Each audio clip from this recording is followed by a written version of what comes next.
नमस्कार दोस्तों, आप सभी को ये तो पता लग ही गया होगा कि RSMSSB के द्वारा अभी हाल ही में LDC के पदों को लेकर के एक विज्ञप्ति जारी की जाने वाली है और उस विज्ञप्ति की घोषणा अभी इसके चेयरमैन ने की है कि ये विज्ञप्ति आने वाले 2 से 3 दिनों में आपके वेबसाइट पर स्टार्ट हो जाएगी, जहां से आप इसके फॉर्म भर सकते हैं। इस भर्ती में लगभग 10,000 से अधिक पदों का विज्ञापन निकाला जाएगा और इन पदों पर कहते हैं कि काफी लंबे अरसे के बाद, बहुत लंबा समय आप लोगों ने इंतजार किया इस भर्ती के लिए, तब से लेकर के आज तक 10,000 पदों से ज्यादा पद आपको इसमें देखने को मिलेंगे। और अभी इसकी जो घोषणा की गई है वो RSMSSB के जो चेयरमैन है, अध्यक्ष हैं, उन्होंने खुद ट्वीट करके कहा है कि जो LDC 2026 की अर्थना है, नोटिफिकेशन है, वो 15 जनवरी के आसपास आप सभी लोगों को मिलने वाला है। तो हमारे और आप सबके लिए एक बहुत बड़ी खुशखबरी है।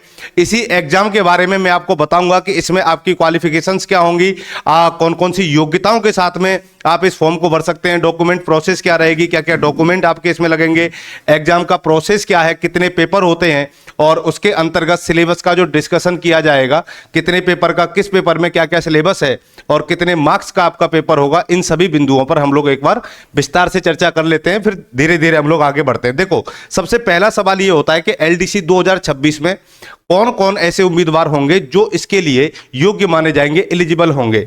तो इस भर्ती में सबसे पहले मैं बात करता हूं कि आपकी योग्यता क्या होनी चाहिए और उस योग्यता के अनुसार क्या आपके पास वो सारे डॉक्यूमेंट या वो सारी डिग्रियां हैं जो आप इस फॉर्म में लगा सकते हैं। तो पहली योग्यता यह है कि आपका सिर्फ इसमें 12th पास होना जरूरी है। केवल 12th पास अभ्यर्थी क्या कर सकते हैं, इस फॉर्म को भर सकते हैं। इसके अलावा आपके पास RSCIT का कंप्यूटर का डिप्लोमा होना बहुत आवश्यक है। तो जिन लोगों के पास अभी भी RSCIT का डिप्लोमा नहीं है वो अपना एक सर्टिफिकेट बनवा सकते हैं। 3 महीने का ये कोर्स होता है और 3 महीने के कोर्स के बाद में आप बहुत सारी ऐसी वैकेंसी निकलती हैं जहां पर अब कंप्यूटर डिप्लोमा मांगा गया है। जिन लोगों ने कंप्यूटर साइंस में बीटेक वगैरह किया हुआ है उन लोगों से RSCIT का कोई भी डिप्लोमा नहीं माना जाता है और उसका जो कंप्यूटर साइंस की जो डिग्री होती है उसी को उसमें शामिल किया जाता है। तो ये तो हो गई एलिजिबिलिटी की बात कि भाई योग्यता क्या क्या होगी। अब दूसरी बात आती है कि इसका एग्जाम कब होने वाला है, एग्जाम डेट इसकी कब आने वाली है। तो दूसरा पॉइंट, इस सब लोगों का पहला सवाल यही है कि सर भर्ती कब आएगी। तो 15 जनवरी तक ये हम लोगों ने देख ही लिया, 15 जनवरी तक नोटिफिकेशन आ जाएगा, लेकिन 15 जनवरी से आपको लगभग 6 महीने का समय मिलेगा और जुलाई इसकी टेंटेटिव डेट मानी जा रही है कि जुलाई 2026 में आपका ये एग्जाम करा लिया जाएगा। क्यों? क्योंकि इस बार जो चेयरमैन है आपके RSMSSB के, वो इस मूड में है कि जो भर्तियां निकाली जा रही हैं उनको नियत तिथि पर जो एग्जाम कैलेंडर में तय की गई हैं उसी डेट पर उनको करवा लिया जाए। और CET की जो लास्ट डेट है वो आपकी जुलाई तक है। तो जुलाई अगस्त में आपका ये एग्जाम कराए जाने की पूरी संभावना यहां पर बनती है। दूसरी बात आती है कि इसमें एज लिमिट क्या होगी, किस एज वर्ग का कैंडिडेट इस फॉर्म को भर सकता है। एज लिमिट की अगर हम बात करें तो देखिए मिनिमम एज जो है इसमें वो कितनी है, 18 साल। तो 18 साल से लेकर के 35 साल तक के सभी कैंडिडेट इसमें क्या माने गए हैं, एलिजिबल माने गए हैं। 18 साल से 35 साल तक के सारी कैंडिडेट क्या कर सकते हैं, इस फॉर्म को भर सकते हैं। लेकिन इसके अलावा कुछ वर्गों को इसमें रिलैक्सेशन भी दिया गया है एज में। जैसे अगर आपसे कहा जाए कि भाई महिलाओं को, फीमेल्स को, चाहे वो जनरल की हो या जो EWS सर्टिफिकेट बनता है आपका सेंटर का, उसके अकॉर्डिंग इनको आप 5 साल की छूट दी गई है। महिला कैंडिडेट को कितने साल की छूट मिली है, 5 साल की। लेकिन जो SC ST महिलाएं हैं, SC और ST महिलाएं, इनको 10 साल का 10 ईयर का रिलैक्सेशन इसके अंतर्गत दिया गया है। इसके अलावा एक वर्ग और जो तलाकशुदा और विधवा वर्ग है, विधवा और तलाकशुदा, उनके लिए इसमें कोई एज लिमिट नहीं है, नो एज लिमिट, ये आप याद रखिएगा। बाकी जब नोटिफिकेशन आएगा तो उसमें प्रॉपर तरीके से बताया जाता है कि कितना आरक्षण किस वर्ग को दिया जाएगा और उस वर्ग को कितनी छूट आयु के अंदर उसमें दी जानी चाहिए। तो हम लोग एक एवरेज बात लेकर के चल रहे हैं कि जो जनरल के कैंडिडेट हैं, चाहे वो फीमेल्स हों या मेल्स हों, उन सबको मिनिमम 18 साल और मैक्सिमम 35 साल। तो 18 से 35 साल का एज लिमिट, बाकी ये सारा 5 साल का क्या मिलेगा फीमेल्स कैंडिडेट को यहाँ पर छूट मिलती है और मेल्स के लिए कोई छूट नहीं है, एज में जनरल वालों के लिए। अब दूसरी बात आती है कि इस एग्जाम का जो पैटर्न है वो क्या है।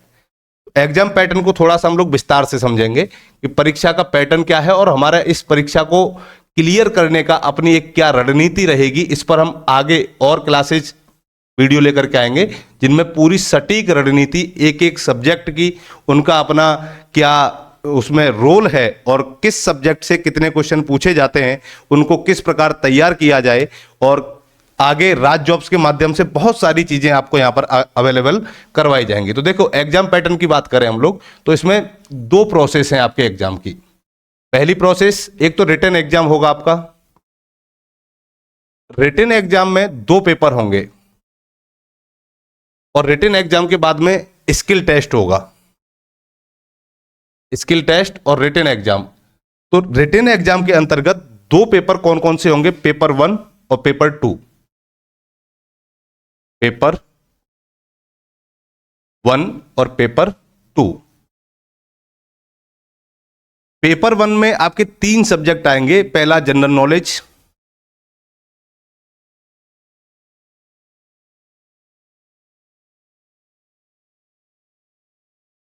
जनरल साइंस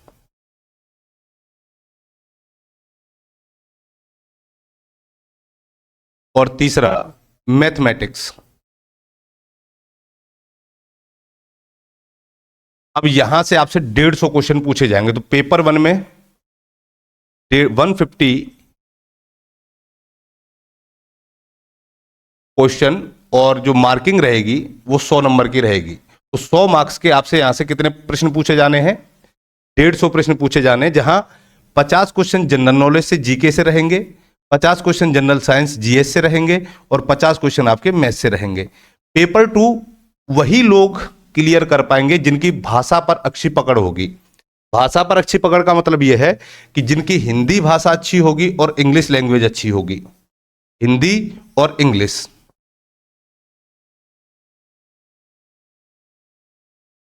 तो हिंदी के यहां 75 क्वेश्चन आपको देखने को मिलेंगे और इंग्लिश के भी 75 क्वेश्चन। तो दोनों भाषाओं में से आप किसी एक लैंग्वेज को इग्नोर नहीं कर सकते। बहुत बेहतरीन तरीके से जब तैयारी करेंगे तब जाकर के आप यहां पहुंच पाएंगे, इंग्लिश और हिंदी। आप कई बार कैंडिडेट क्या करते हैं कि हिंदी को ज़्यादा प्रेफरेंस दे देते हैं क्योंकि हमारी बोली भी वही है, भाषा भी वही है और हम इसमें कंफर्टेबल रहते हैं, तो इंग्लिश को थोड़ा साइड कर देते हैं।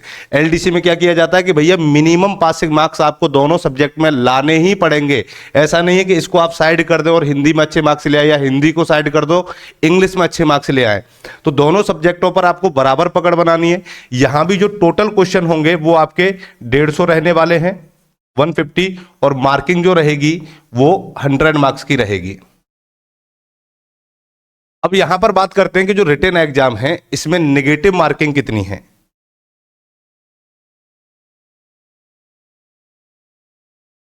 तो नेगेटिव मार्किंग 1/3 रहने वाली है, 1/3। अगर आपने 3 क्वेश्चन गलत कर दिए तो आपका एक सही उत्तर यहां से काटा जाएगा।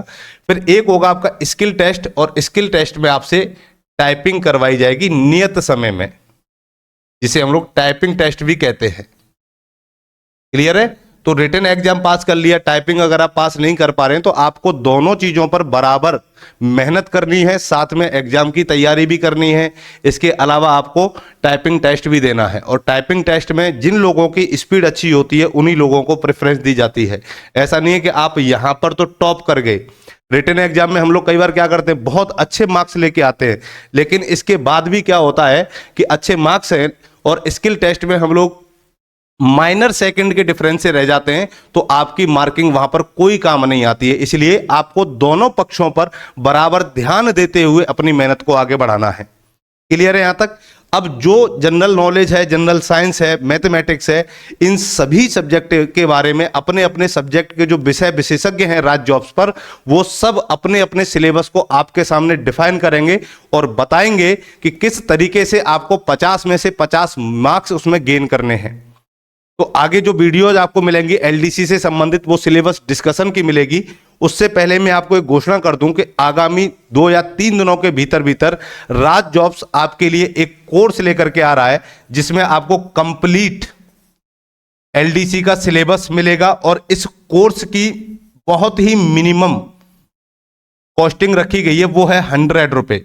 मात्र 100 रुपए में आपको सारे के सारे सब्जेक्ट और प्रैक्टिस सेट, पीडीएफ नोट्स आपको इन कोर्स के माध्यम से मिलेंगे।